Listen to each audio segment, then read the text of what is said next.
మీకు మీకు పదవులు వచ్చాయి, కార్యకర్తలకు ఎప్పుడు పదవులు వస్తాయి? భారతీయ జనతా పార్టీ కార్యకర్తలు ఎప్పుడు సర్పంచ్లు అవుతారు, ఎంపీటీసీలు అవుతారు, జడ్పీటీసీలు అవుతారు. ఎప్పుడు కూడా ఎమ్మెల్యే ఎలక్షన్, ఎంపీ ఎలక్షన్ దీని మీద కాన్సన్ట్రేట్ చేయడం. నలుగురు ఇద్దరు ముగ్గురు ఎమ్మెల్యేలు గెలుస్తారు, నలుగురు ఎంపీలు గెలుస్తారు. కింది స్థాయి వాడు సర్పంచ్ కావద్దా, ఎంపీటీసీ కావద్దా? ఎంత సీరియస్ గా ఉంది మీ పార్టీ? ఎంపీటీసీ జడ్పీటీసీ కోసం మీరేమైనా ఖర్చు పెడుతున్నారా రూపాయన్నా? మీ భారతీయ జనతా పార్టీ ఇన్ని సంవత్సరాలు ఉంది కదా, 8 మంది ఎంపీలు ఉన్నారు కదా, 8 మంది ఎమ్మెల్యేలు ఉన్నారు కదా, ఎన్ని జడ్పీ చైర్మన్లు కొడతారు రేపు? 32 ఒక్కటన్నా కొట్టగలరా చెప్పండి?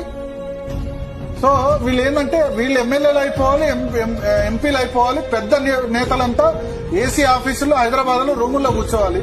గ్రాస్ రూట్ లెవెల్లో మాత్రం పార్టీ పెరగకూడదు. గ్రాస్ రూట్ లో కార్యకర్త అన్నవాడు అక్కడనే ఉండాలి.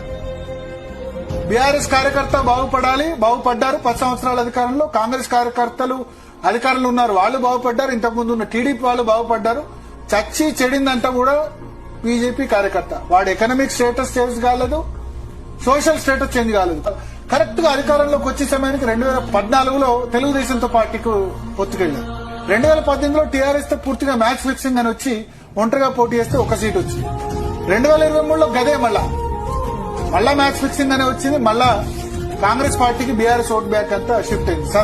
సరైన సమయంలో బండి సంజయ్ షిఫ్ట్ చేశారు. లోకల్